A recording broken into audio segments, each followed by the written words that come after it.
Saya Ahmad Fatul Huda SPD, calon guru penggerak Kabupaten Kudus SD 1 Gunung Cangkring. Pada video kali ini saya akan memaparkan aksi nyata modul 1.4 budaya positif.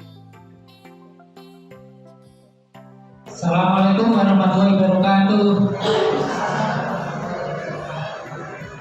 Selamat pagi Bapak Ibu.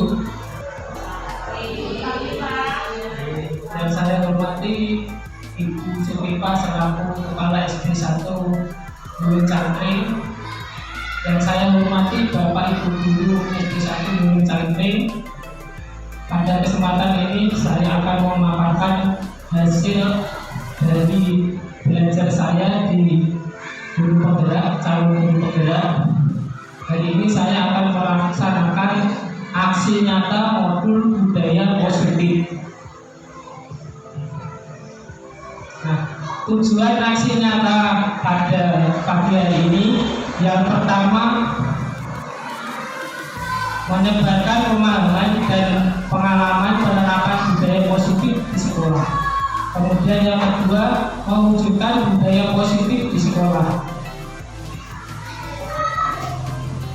Selanjutnya, Bapak Ibu pasti bertanya budaya positif apa? Nah, itu ya Bapak Ibu. Budaya positif adalah suatu kebiasaan dan bernilai positif di dalamnya mengandung sejumlah kegiatan yang mampu menumbuhkan karakter murid. Nah, mengapa budaya positif itu penting? Karena budaya positif itu dapat menumbuhkan motivasi intrinsik dari dalam diri anak untuk menjadi pribadi yang bertanggung jawab dan berbudi pekerti, luhur, serta akhlak mulia. Jadi setiap perbuatan anak-anak nanti motivasinya itu berasal dari dalam diri sendiri, tidak berasal dari luar, tidak dipaksa oleh peraturan, tidak dipaksa oleh aturan-aturan seperti itu ya. Kemudian selanjutnya, ini ada pernyataan Bapak Ibu, setuju atau tidak? Yang pertama, hukuman dapat mendisiplinkan anak. Kira-kira setuju atau tidak ini? Alasannya kenapa? Karena itu satu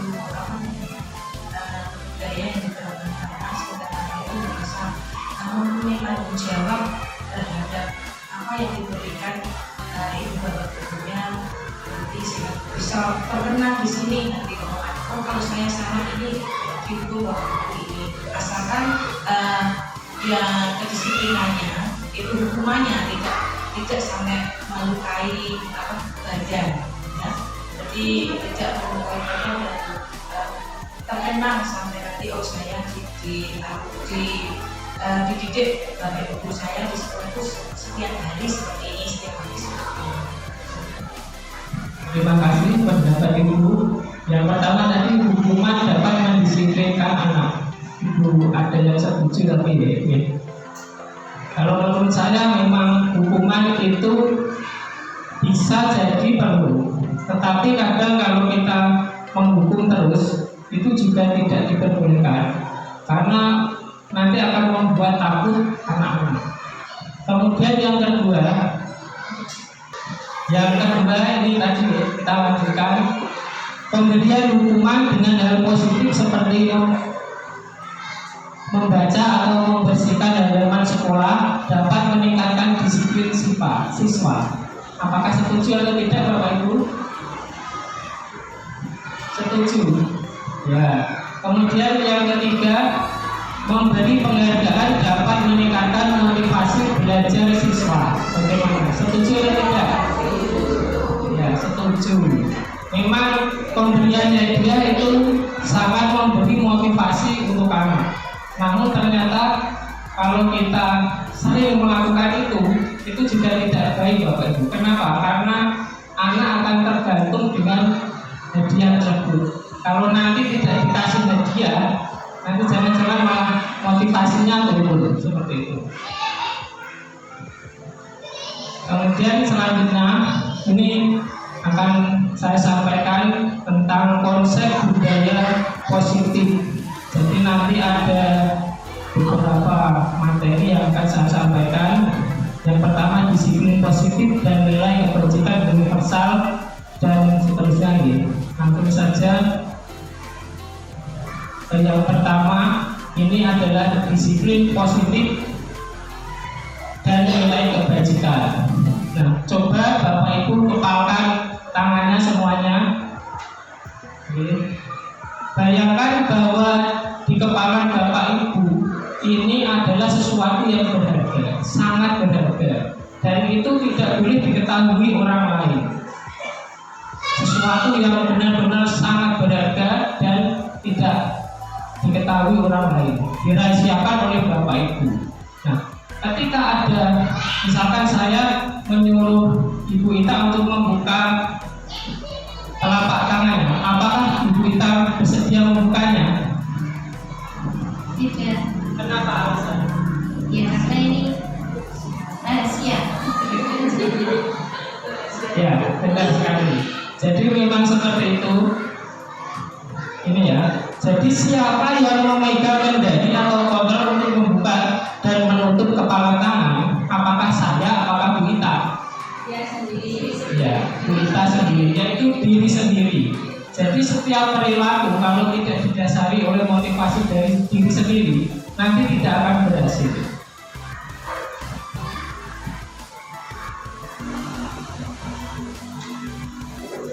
Kemudian ini makna kata disiplin.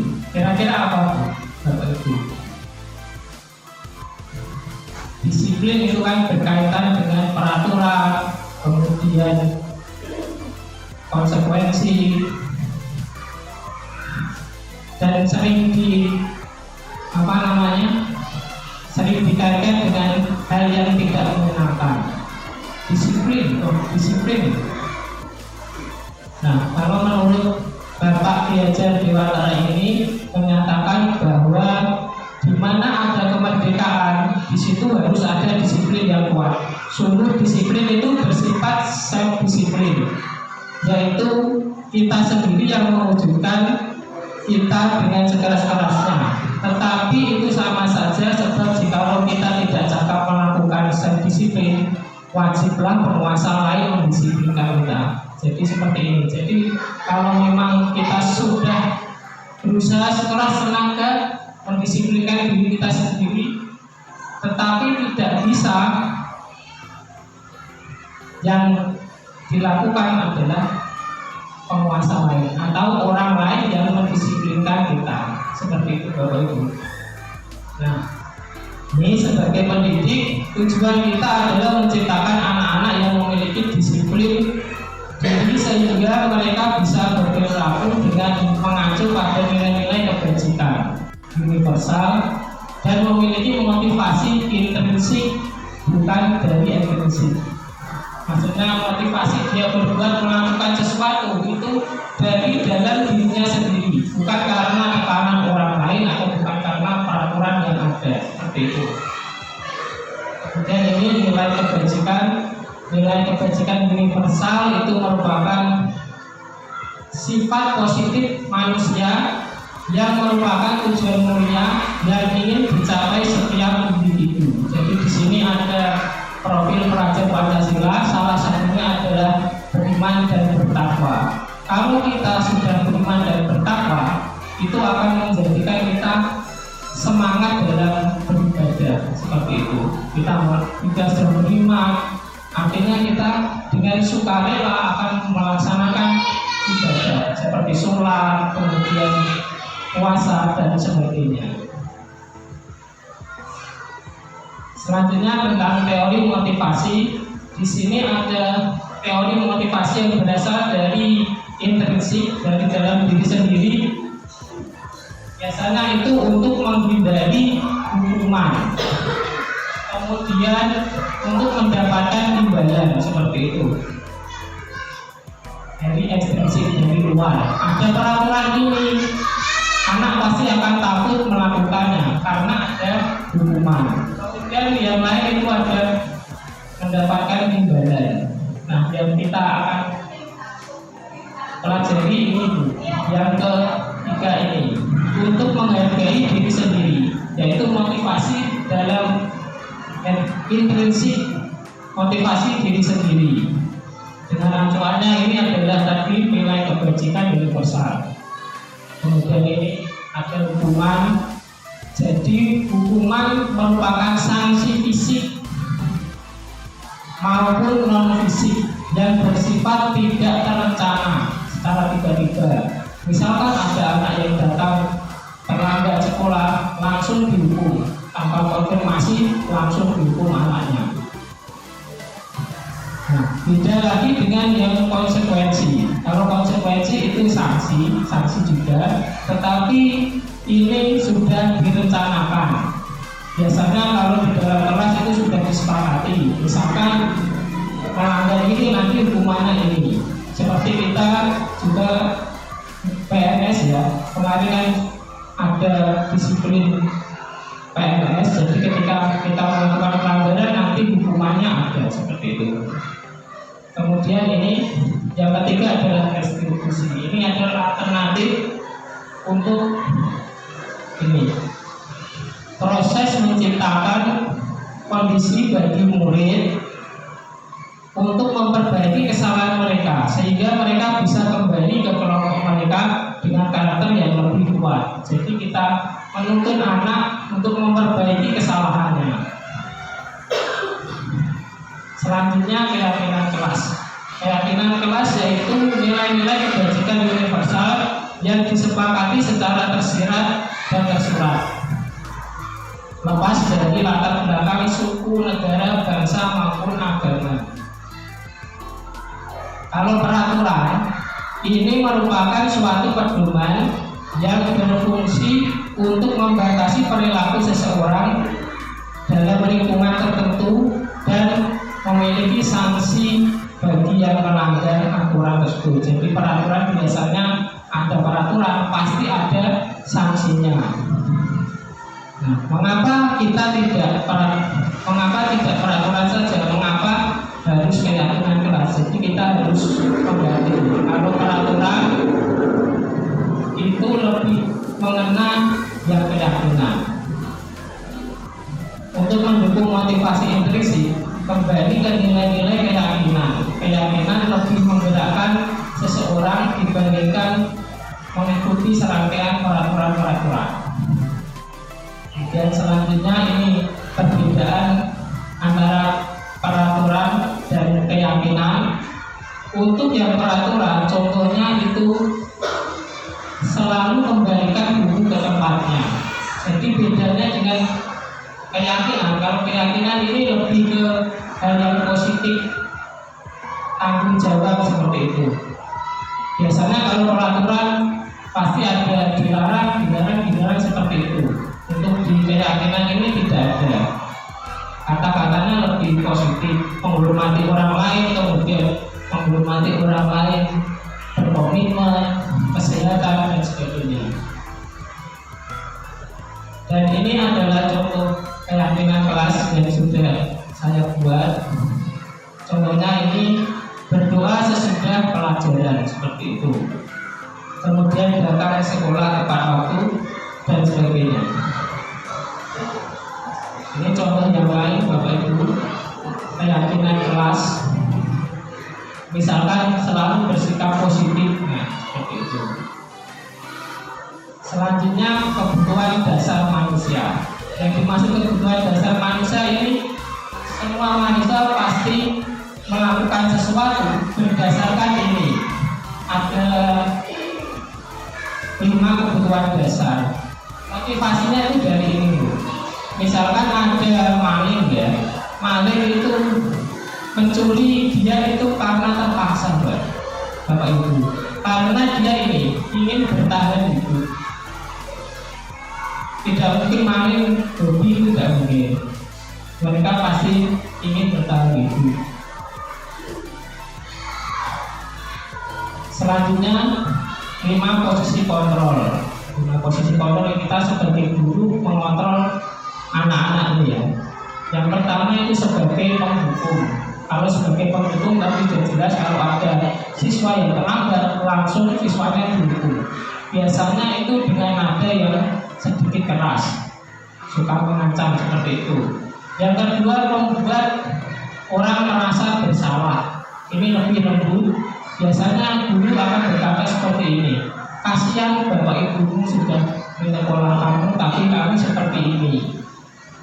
Pernah ya melakukan itu ya? Ya kadang saya juga pernah jadi penghukum, pernah jadi yang ini membuat orang merasa bersalah juga pernah. Kemudian yang ketiga teman, sebagai teman. Yang keempat sebagai pemantau.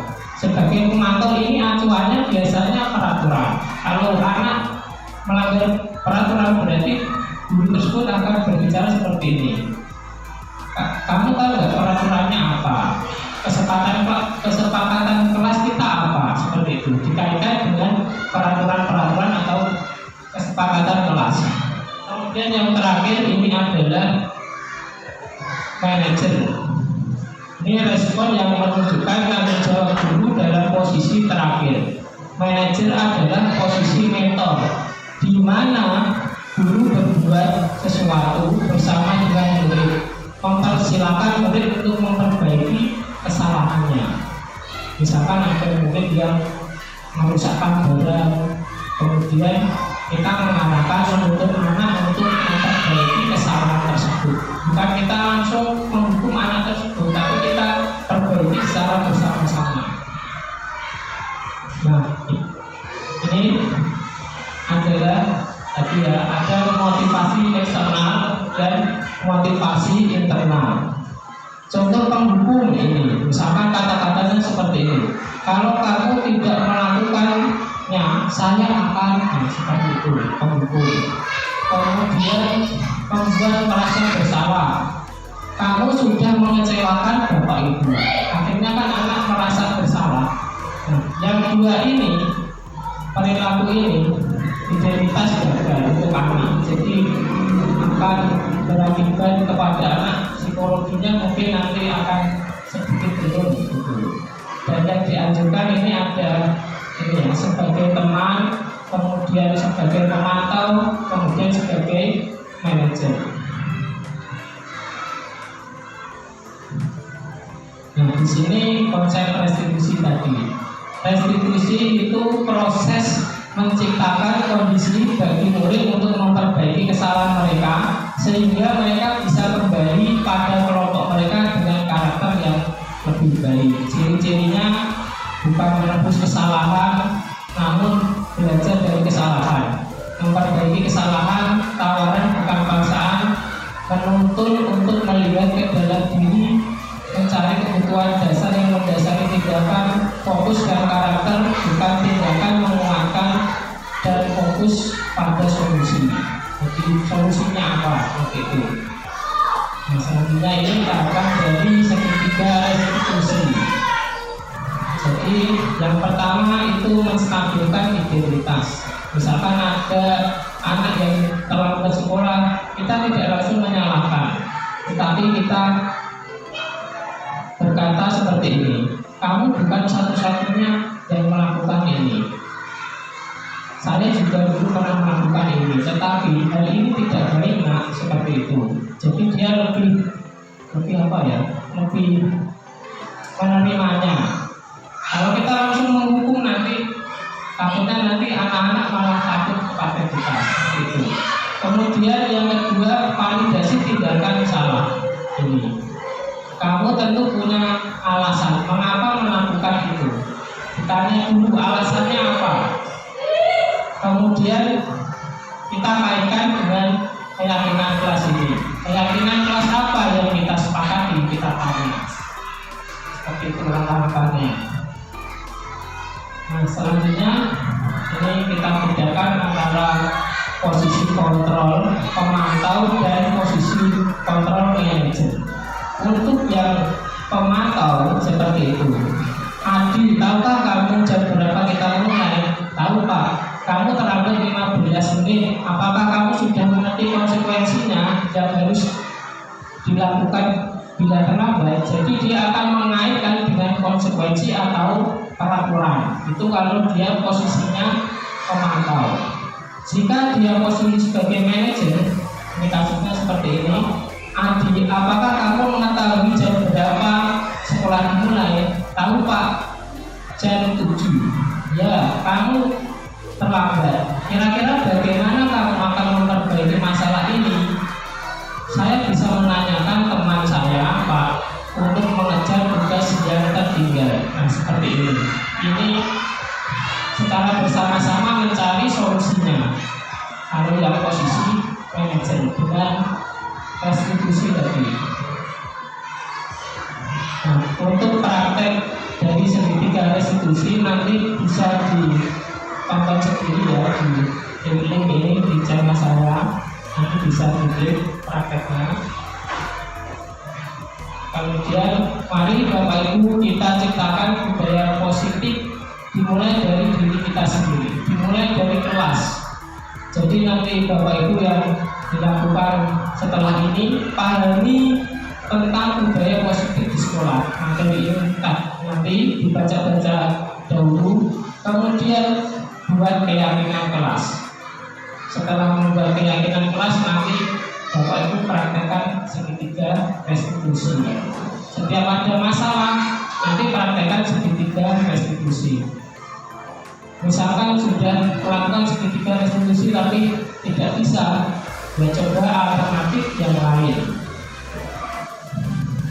Nah, kalau Bapak Ibu sudah melakukan ini, nanti akan tercipta budaya positif di sekolah. Jadi kita mengarahkan anak, tidak ada peraturan, tetapi anak sudah tahu, oh itu guru untuknya. Kemudian dia melakukan hal yang baik untuk dirinya. Seperti itu Bapak Ibu. Nah, kemudian yang bisa saya sampaikan sebelum saya tutup, apakah ada yang ditanyakan Bapak Ibu? Ya, Dipon, berarti nanti dipakai dulu, kemudian kalau bertanya saya siap menjawab. Demikian dari saya pada aksi nyata pada kesempatan ini. Terima kasih Bapak Ibu. Wassalamualaikum warahmatullahi wabarakatuh.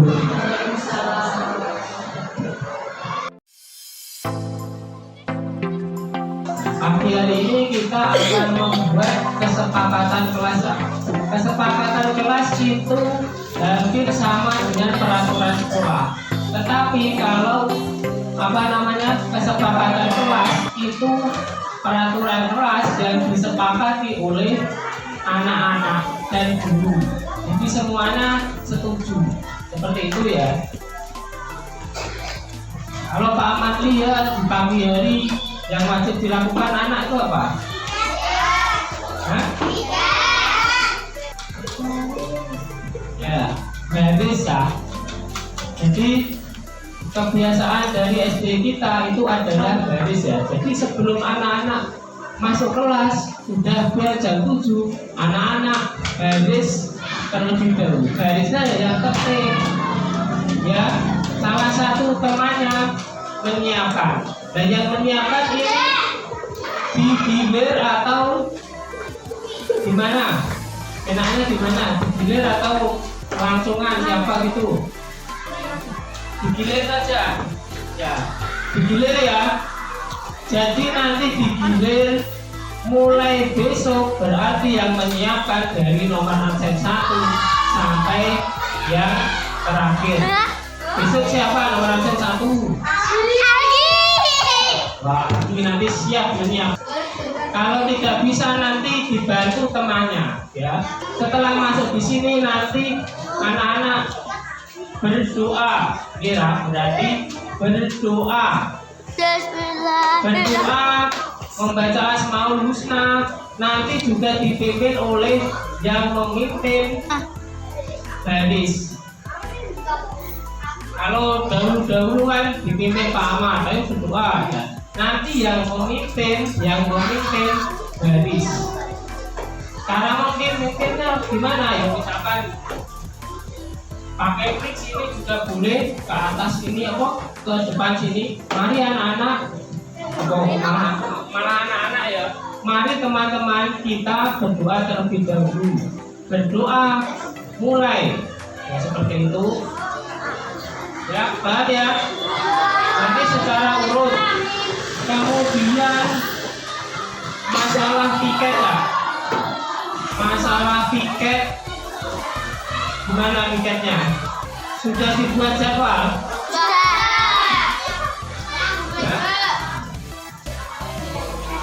Jadwalnya hilang? Masih ada. Masih ada. Atau gini, nanti kamu buat sendiri. Ketua kelasnya siapa? Nah, sama sekretarisnya siapa? Sekretarisnya kemarin ya. Dibuat di Senin siapa, Selasa siapa, dan seterusnya. Piketnya nanti ketika pagi dan mau pulang sekolah. Misalkan waktu istirahat kedua, kalian boleh piket. Anak-anak itu harus menjaga kebersihan. Nah, kesepakatan kelas kita atau keyakinan kelas kita menjaga kebersihan. Kemudian tadi ada berdoa, kemudian baris Menarik. secara tertib. Kemudian yang lainnya silakan ditulis di bukunya. Di buku sobekan saja tidak apa-apa. Buka. Tulis nanti usulkan ke Pak peraturan atau keyakinan kelasnya gimana.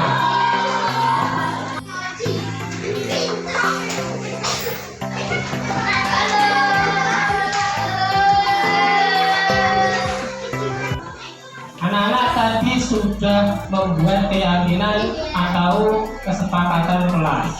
Nah, ini hasilnya sudah saya rekap anak-anak. Jadi yang disepakati adalah ini ya. Yang pertama, apa Mas? Berdoa sebelum dan sesudah belajar. Nah, berdoa sebelum dan sesudah pelajaran. Nah, nanti anak-anak lakukan itu ya. Selanjutnya ini ada datang ke sekolah tepat waktu. Nah, siapa yang sering terlambat? Nah, mulai hari ini, mulai besok anak-anak harus datang ke sekolah tepat waktu. Yang ketiga, apa nak? Menjaga kebersihan. Menjaga kebersihan. Tadi sudah disepakati ya, menjaga kebersihan. Piket kelas. Regu piketnya sudah dibuat, kemudian nanti waktu piketnya kapan? Pagi hari sebelum berangkat sekolah dan juga apa? Waktu pulang. Untuk yang tidak piket juga harus menjaga kebersihan.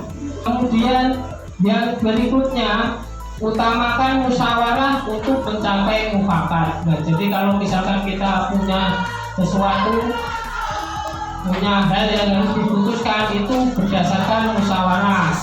Selanjutnya apa nak? Gotong royong.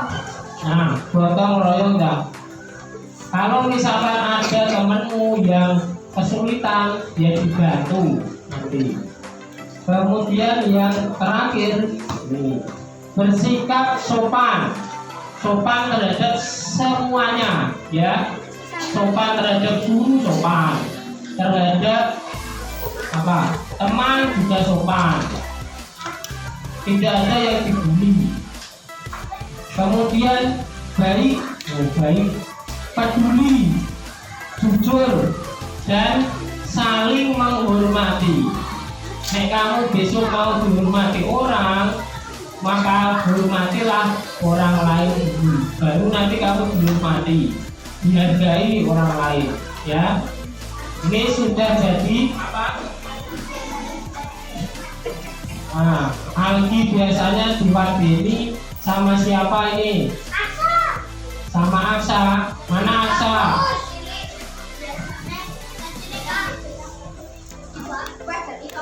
Nggak boleh ya. Mulai hari ini tolong itu temanmu ya dihargai semuanya. Kalau misalkan dia pinjem apa namanya, ketemu atau pensil, ya dikasih. Ya nah. Nah, kalau sudah selesai nanti ini keyakinan kelas kita atau kesepakatan kelas kita nanti akan Pak Ahmad tempel di sudut-sudut kelas ini. Tolong nanti diperhatikan ini, ditaati benar, ya. Oke, terima kasih. Bisa kembali ke tempatmu.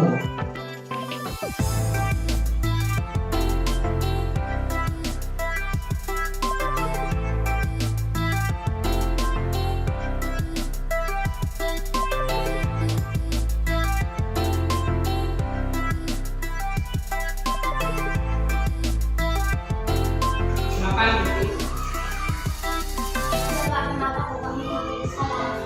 Tadi pagi Afika kan terlambat masuk kelas ya. Afika, setiap orang itu pasti pernah melakukan kesalahan. Kemudian juga Afika tadi pagi sudah terlambat masuk kelas. Kamu pasti punya alasan. Kenapa tadi pagi kamu datang agak terlambat? Ya Pak, saya terlambat masuk kelas karena tadi saya mengantri beli makanan Pak. Dan sekali saya membeli jajan sehingga saya terlambat. Kamu sudah paham keyakinan kelas kita kan? Keyakinan sekolah kita.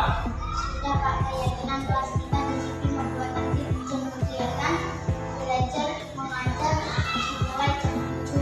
Sudah selanjutnya semua siswa sudah belajar di kelas sebelum jam 7. Jadi bagaimana rencanamu untuk memperbaiki kesalahanmu yang tadi? Saya akan membawa jadwalkan Pak sebelum 5 menit sebelum masuk. Saya akan bersiap di sini Pak. Bagus sekali. Selamat belajar padamu. Terima kasih. Kamu kapan Afika akan melaksanakan rencanamu yang tadi? Mulai besok Pak, saya akan memakai jam sendiri biar saya mengetahui waktu. Baiklah, mari kita ingat-ingat kembali keyakinan kelas kita bahwa untuk masuk kelas itu seharusnya itu tepat waktu ya. Jadi nanti Afika ketika masuk kelas itu jangan sampai terlambat lagi. Harus sesuai dengan jadwal. Ya Pak, terima kasih. Ya Pak, sudah mengingatkan saya. Silakan bisa istirahat dulu, silakan jajan dulu.